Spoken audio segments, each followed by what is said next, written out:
The Business of the 21st Century by Robert Kiyosaki. One of the most disappointing books that I have ever read. Now, I absolutely love Rich Dad Poor Dad, like book-wise. Like the original book, Rich Dad Poor Dad, is one of my all-time favorite books that I absolutely recommend. I think probably everybody should read for any reason, no matter what type of person you are, just because of how much knowledge there is in it.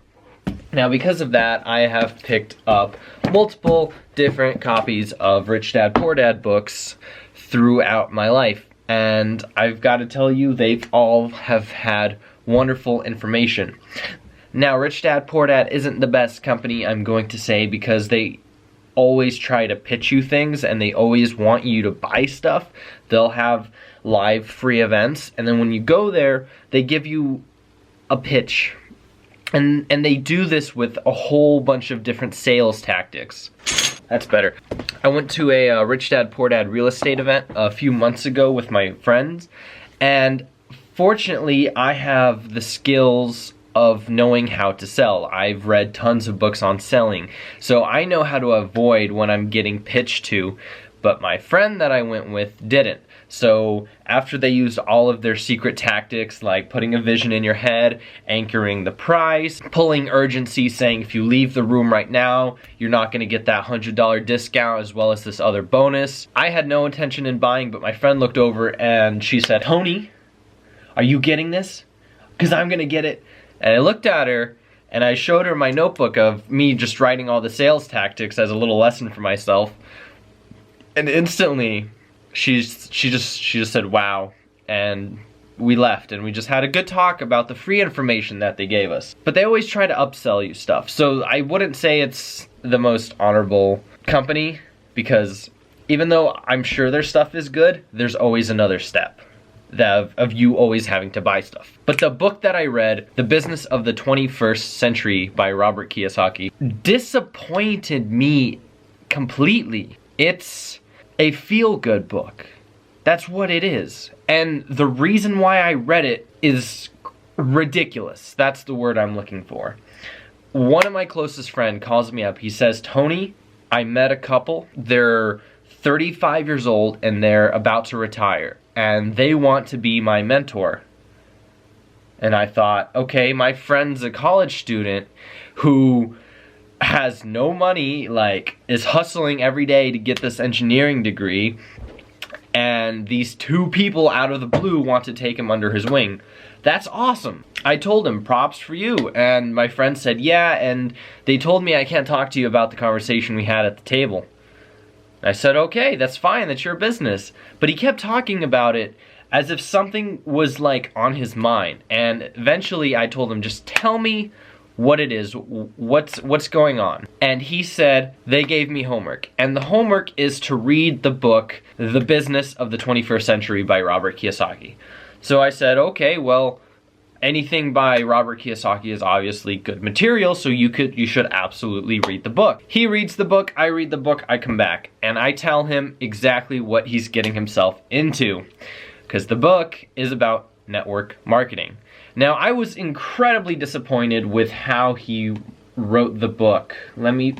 I'm pulling up my notes. So the first thing he does, do I need more light? So the first thing he does in this book is he actually goes through the original Rich Dad Poor Dad about pretty much what it's about.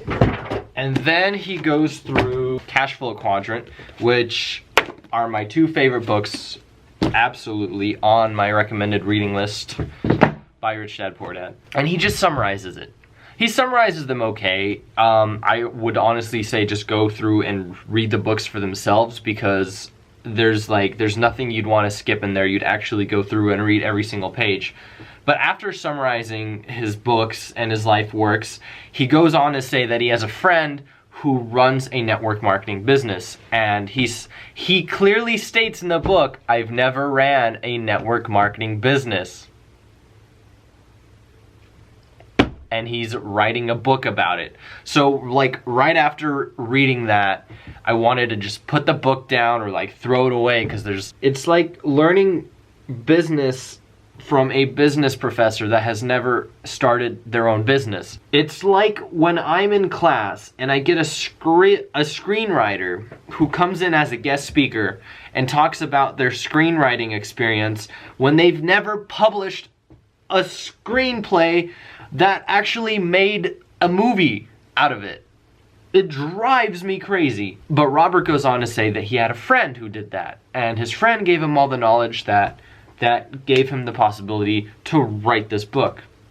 And why did his friend start a network marketing business? This blows my mind. His friend started the network marketing business because he was doing real estate, and he needed more people to invest in him to grow more real estate to build his own business. So the way he was going to do that is by teaching other people about his network marketing company to make them money so they could invest back into him.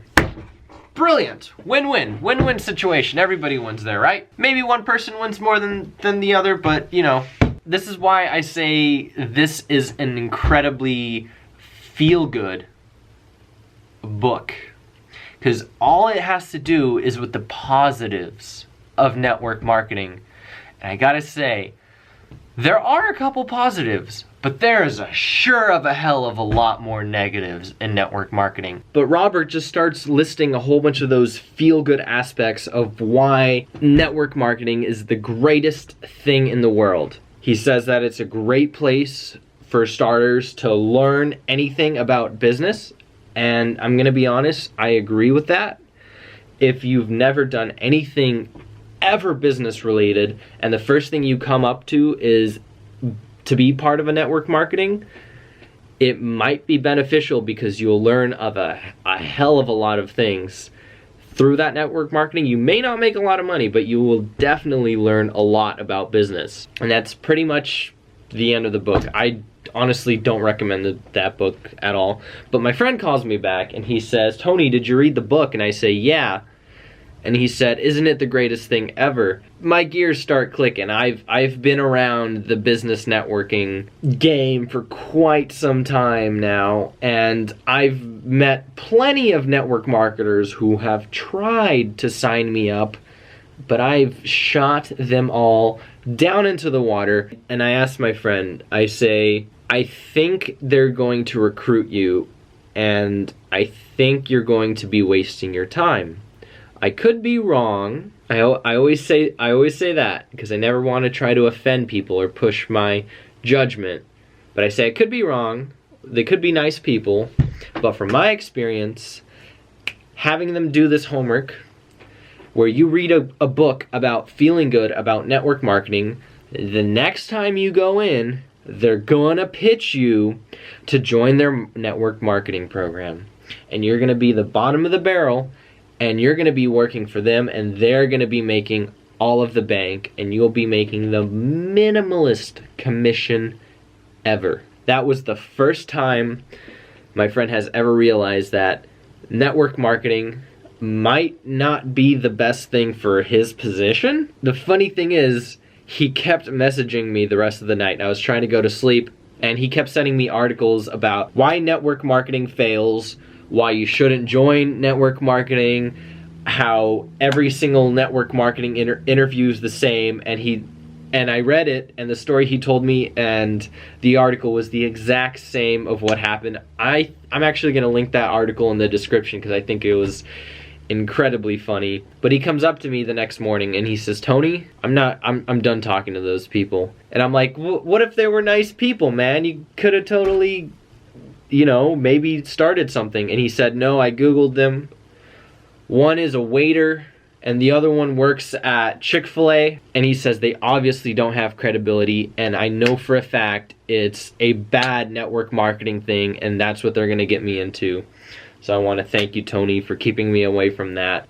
So I gotta tell you, the book Business of the 21st Century is a very poor written book about network marketing. It's very lopsided. Before you have to do anything with network marketing, you really should read or watch a couple videos that clearly tell you the pros and the cons of both sides, but like a book like that one is pretty much a sales tactic, right? They make you start feeling good, so when you go in for the next meeting with those two people, my friend was gonna sign up regardless, because he didn't know what he was getting himself into.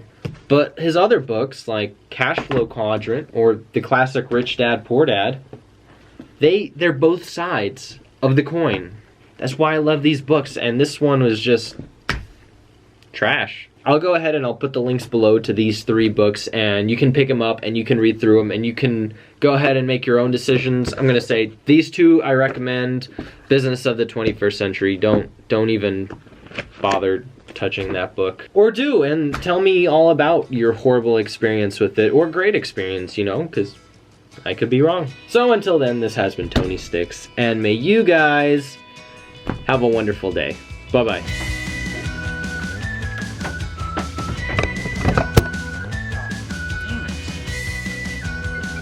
Camera's okay.